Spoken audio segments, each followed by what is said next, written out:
The invitation arrived like a folded secret, tucked under the edge of Emilia Bennet's ordinary day.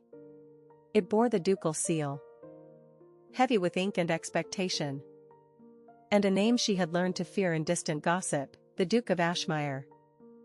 She read the lines twice, as if the words might rearrange themselves into a kinder meaning. They did not.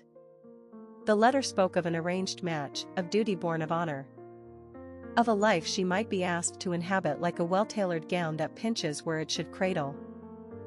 "I want you to hear the truth from me, not from rumor," the letter promised. And beyond the flourish of politeness, beyond the polite excuses of a society that loves to pretend, there stood one quiet insistence. "You will marry the Duke in 3 months." Emilia stood at the edge of the Bennet family's kitchen garden, the air smelling of basil and rain and the stubborn soil that had always kept her tethered to something real. The plan was never about love for her. It was about security for the people she loved. About giving her sister Mira a chance at a future that wasn't haunted by debt and the foreboding rumor of losing their home. Step 1, she reminded herself, is to name the fear you cannot outrun. So she did, aloud, in the least dramatic way she could manage. "I am afraid of becoming a page in someone else's story. I am afraid of losing the pages I've already written. If I marry, will I still be me? Or will I become a mirror in a grand hall reflecting the Duke's own ambitions?"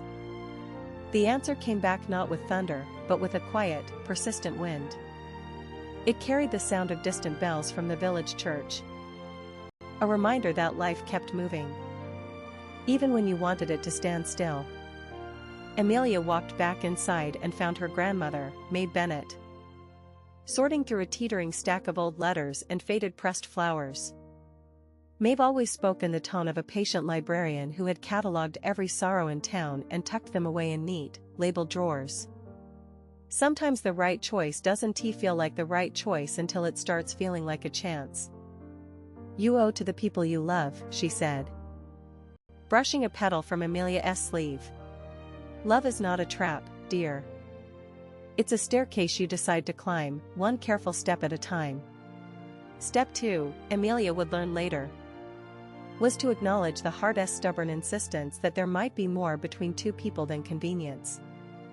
It began with a servant's accident, an overturned cart, a spill of dates and wine, a hurried apology that softened into laughter in the straw-scented yard behind the kitchen. The Duke, too, was there. Not as a storm of headlines but as a man who wore a coat that seemed to pin his shoulders into a posture of consequence. The day they met again was damp with late spring rain, and the estate they visited teemed with the kind of quiet that makes your breath feel loud. The Duke, whom people called stern and precise, surprised her by appearing at the doorway of the library not with a demand, but with a question that sounded almost uncertain. "Miss Bennet, you understand the terms of the arrangement, do you not?" he asked.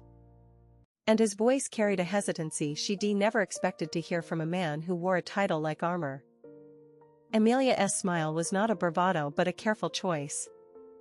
"I understand the terms well enough to know I'll still be a human being in the middle of them," she said. And the flush in his cheeks at her bluntness wasn't anger but something closer to relief. This is where step 3 begins to reveal itself. The step that romance rarely dares to call a method. Listen first. Listen to a person's fear, their reason, the tender places they keep hidden under layers of propriety. The Duke wasn't cruel. He was tired, overworked, and perhaps most frightened of failing the land that gave him wealth and a name but never warmth. He spoke of harvests and debts, of a duchy that needed a future that did not rely solely on his bloodline or the old alliances that kept moving like chess pieces across an unseen board. 2 weeks into the formal engagement, Emilia learned that the Duke's public life was a stage they both inhabited. But the private life was something else entirely. In the quiet of her own rooms, she found letters he had written but never sent, letters to a mother who had died when he was young, to a sister who had never understood his guarded manners, to a favorite horse that had carried him through a lifetime of heavy decisions. They were intimate, fragile things.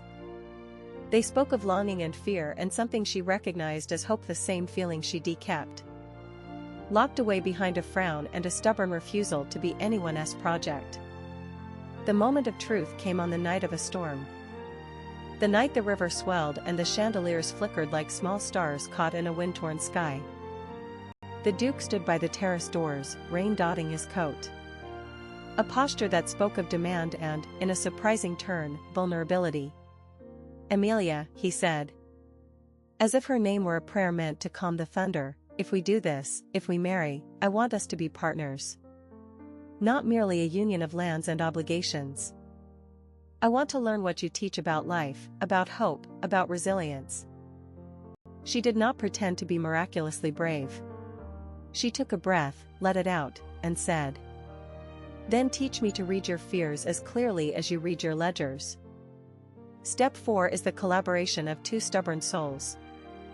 They begin to build not a marriage of convenience, but a partnership of compromise. They walk the estate together. Not as master and ward but as two people who were. They study the families that attend social events with the ease of a musician who has learned to hear harmony in dissonance. They debate how to manage a drought-stricken harvest. How to allocate funds for the village school. How to keep faith with the people who have stood with them in every season of rain and famine. And then, of course, the weather returns to romance. The evenings on the terrace become a ritual of small revelations. A shared umbrella during a spring drizzle.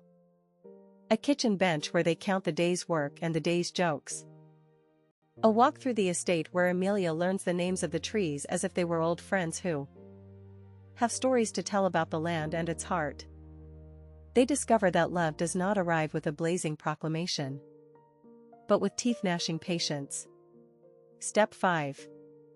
The patient practice of kindness is learned in the laughter that follows a spilled teacup.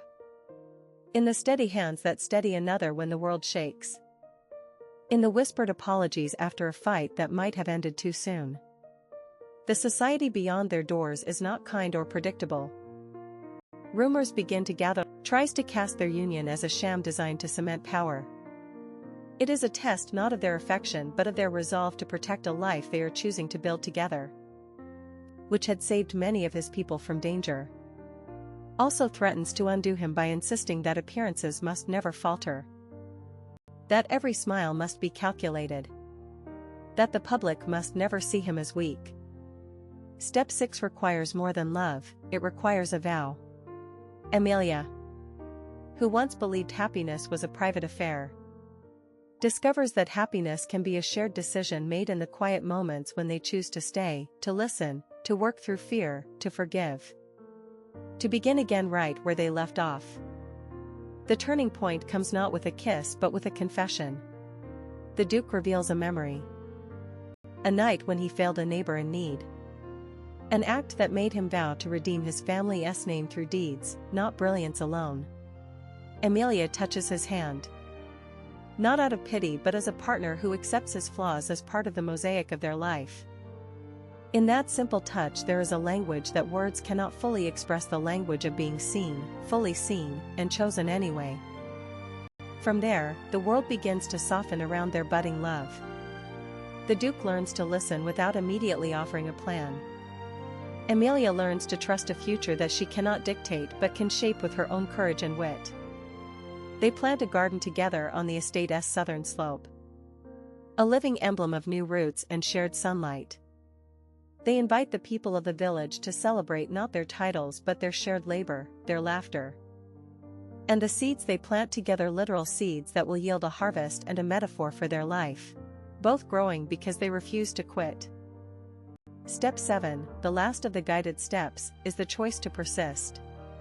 They choose to stay, to plant.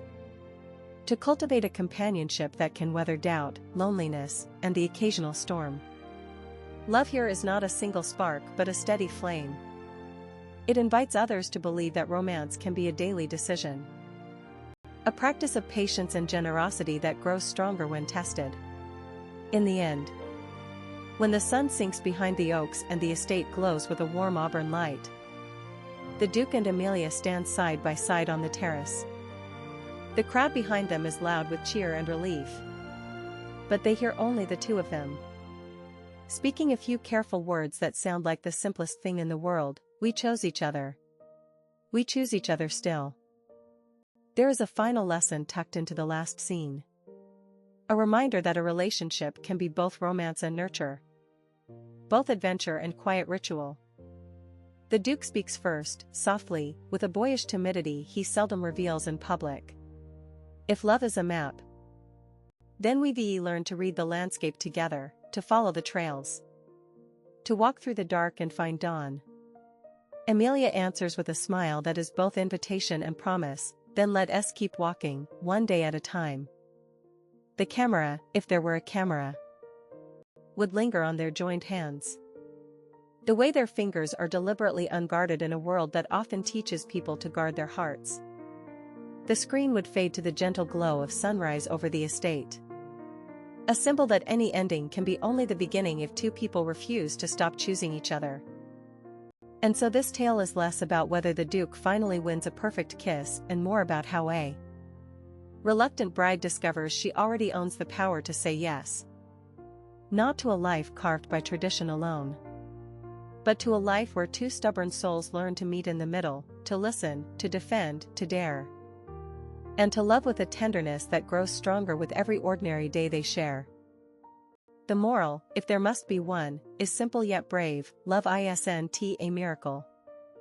It is a habit built in the small acts that endure and that is enough to write a future that looks a little brighter, a little kinder, and a little more possible for anyone who remembers to keep faith with the person they choose to be with every single sunrise.